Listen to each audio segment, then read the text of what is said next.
Hey there, this is Amelia here. Welcome to Amelia's crossdressing story. Today we are going to share a story called Mom Caught Me in Crossdressed Part 3. By Teddy. For more interesting and exclusive stories, please subscribe to my channel and support me at Patreon.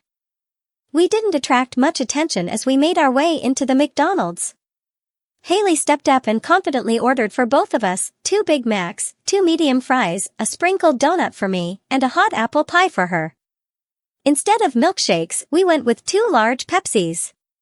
Carrying the tray, she led us out to the balcony overlooking the park and the little river that ran through it. We found a quiet table tucked into the corner, away from any sensitive ears, and sat down. Haley placed my meal in front of me and set hers down before sliding the empty tray onto the next table. "All right," she said, unwrapping her Big Mac with a grin. "Let's swap stories. Who goes first?" Then she took a big bite and began chewing like she hadn't eaten in days. "I will," I offered, placing my arms on the table. "I've been dressing up since I was 13. I've always been fascinated by girls' clothes. I started sneaking items here and there, and then Mom found out on Friday." Haley paused, giving me her full attention. "Since then, she's been helping me, teaching me how to act more feminine, how to carry myself like a girl. And honestly, when I'm Graham, I feel calmer, more confident. Even happier." Haley chuckled softly, sipping her Pepsi. "So, is this your first time going out like this?" I nodded, taking a bite of my burger. Little bits of lettuce fell into the box, and I carefully picked them out and ate them. "Well, you look great," she said, nodding. "And your mannerisms are on point. Sounds like your mom's done a fantastic job." She took another bite before continuing, "I've been dressing up for years. Started with my mom's clothes. I was about 9 when she caught me." She paused for a sip, then added, "That was 2 years before I found the swimsuit. And 5 before I started dressing properly." I raised an eyebrow.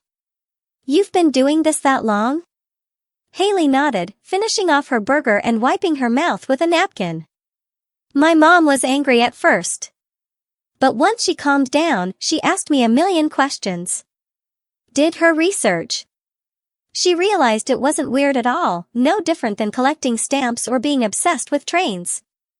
After that, she started buying me clothes of my own. Taught me how to do makeup, walk, talk, the whole thing. By now, I'd finished my burger and was working on the fries, sipping my drink in between. To think Alan, who I'd known as Alan, had been dressing up as Haley this whole time was a lot to process." Just then, Haley's phone rang. She frowned slightly and fished it out of her handbag. "Hello?" she said, turning slightly away. "Oh, hi, no, it's Haley. I'm out shopping with Mom." She glanced sideways at me and smiled. "I ran into a friend. Actually, an old friend I used to know. Her name's Graham." She paused, listening, then smiled wider. "No, she's a girl, like me." Her eyes widened slightly as the person on the other end spoke. "Of course not. You know I'm not like that. And I don't think she is either." There was more muffled chatter from her phone, and Haley suddenly lit up. "That's a great idea." "I don't know, let me ask." She pulled the phone down and looked at me. "Are you free tomorrow afternoon?" I blinked. Yeah, I think so." "Nothing planned." She nodded, then brought the phone back up. "She's free. But listen, we only just reconnected today. We've got a lot to talk about, and we only just found out about each other." A few more words were exchanged, then she giggled softly. "Okay. I'll call you later. Love you too." She ended the call, slipping the phone back into her bag. "That was Frida," she said, blushing slightly. "She's my girlfriend." "She knows?" I asked, nodding toward her clothes. "Oh yeah," Haley said, smiling. "She's totally cool with it." There was a short pause. Then she tilted her head at me. "Anyway, tell me more about you. I shrugged. I kinda already told you everything. Haley rolled her eyes. No, you idiot, I mean tell me about your life. What's been going on? I've missed you. Oh. You mean since you and your mom moved out? Yes, doofus, she said, nudging my arm with a grin. We spent the next half hour catching each other up. Since Luna and Alan, well, Haley, had moved in with Dylan, a lot had changed. Alan's real dad had left when he was just 2, so he never really knew him. But Dylan? Dylan had stepped up.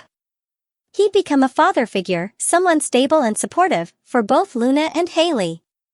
And, as it turned out, he even knew about Haley. And treated her no differently. Haley told me more about how she and Frida, real name Francesca, though she preferred Frida, had met in college. They hit it off pretty quickly. Haley admitted she'd been nervous at first, especially about telling Frida the truth about herself. But Frida had been fine with it. More than fine, really. She'd embraced Haley completely, without hesitation.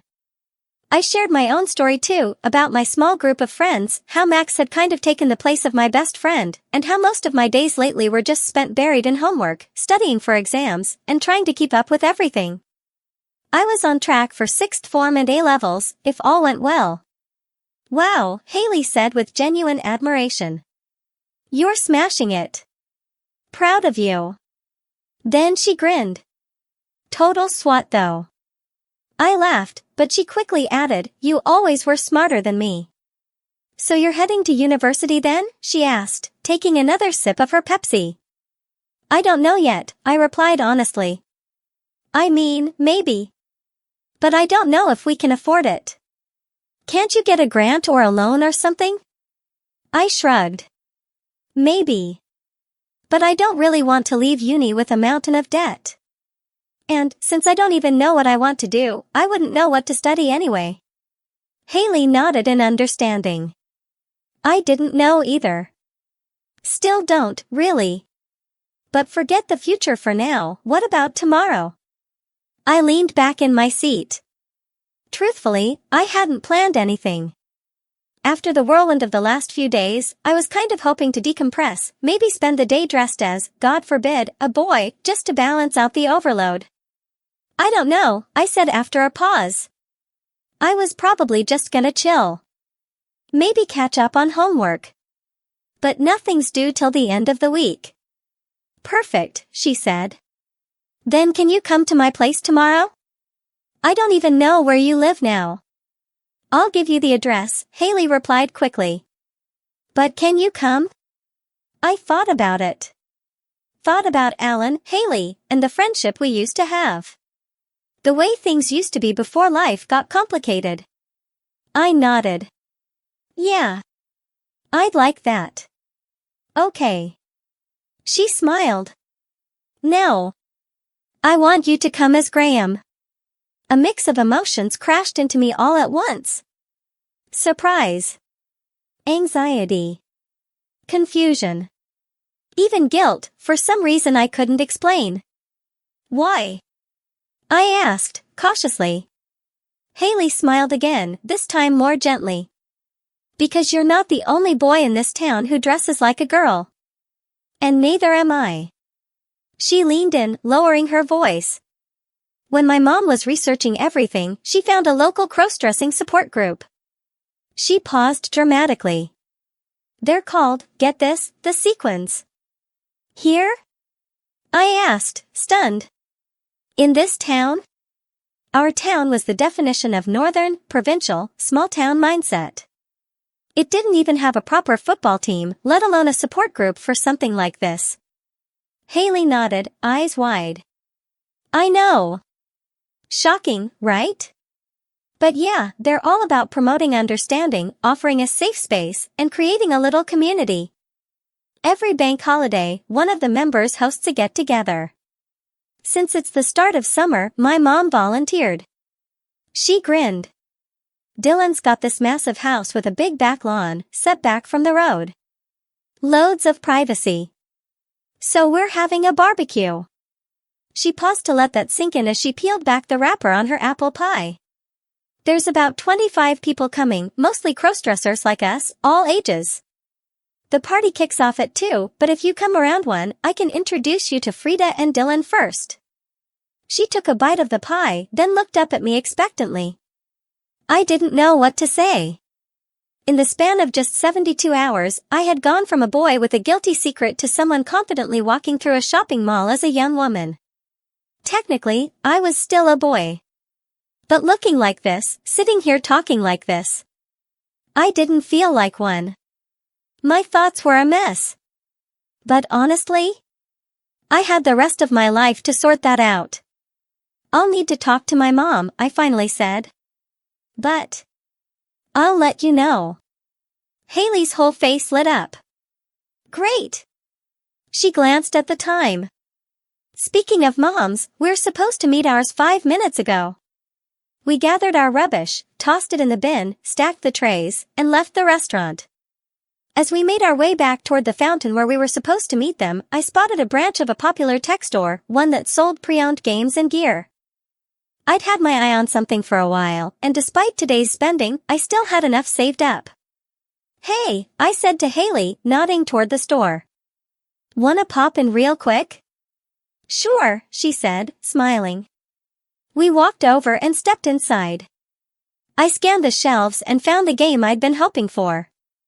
Haley and I joined the line to pay. While we waited, I looked around. People were glancing at us, sure, but their looks were casual. Neutral. No one was staring, whispering, or pointing. It wasn't suspicion I saw. It was acceptance. If anyone suspected that we weren't exactly who we appeared to be, 2 boys dressed as girls, they said nothing. And honestly, I started to suspect that even if they did realize, they just didn't care. While we waited for the sales assistant, a young woman covered in tattoos and piercings, to fetch the game disc and manuals, Haley and I chatted casually about nothing in particular. When the assistant came back, I handed her the cash. She put the game in a bag, smiled, and said, "There you go, Mississippi." Maybe the smile was fake. Maybe the miss was too. But either way, it gave me a little confidence boost. I walked out of that store feeling a few inches taller. We made our way back to the fountain, where our moms were finally waiting. We spent a few more minutes chatting, exchanging numbers and addresses, then said our goodbyes. Haley and Auntie Luna headed toward the bus station, and Mom and I went back to the car park.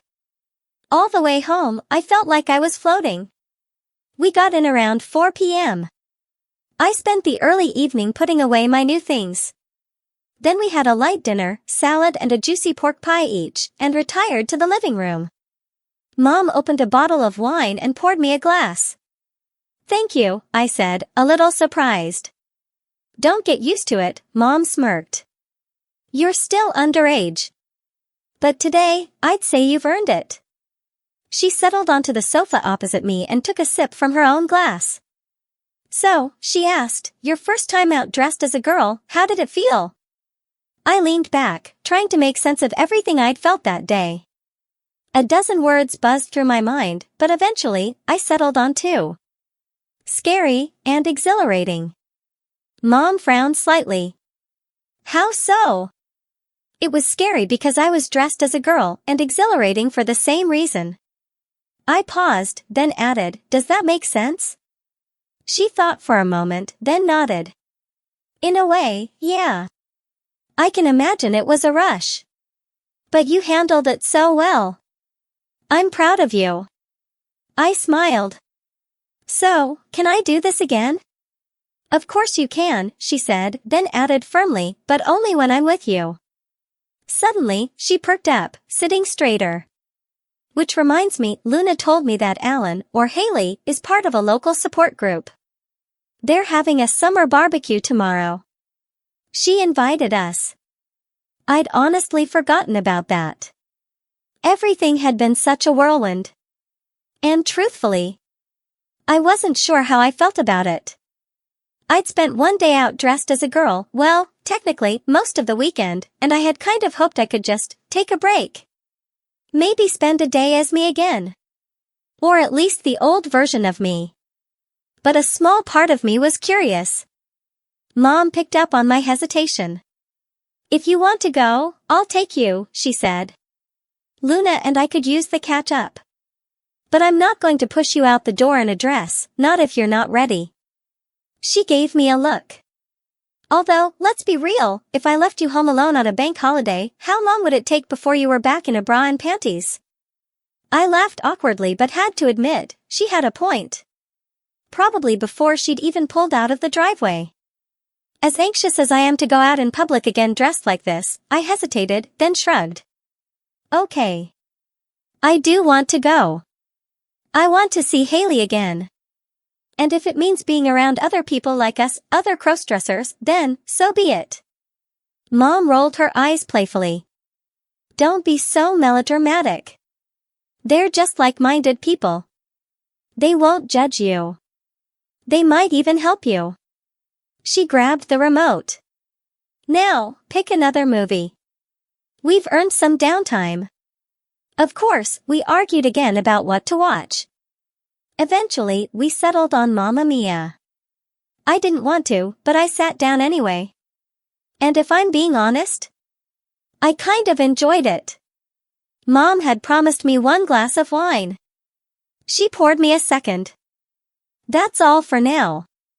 See you in the next video. For more interesting stories, please subscribe to our channel, and for exclusive content, please join us on Patreon. Link in the comment.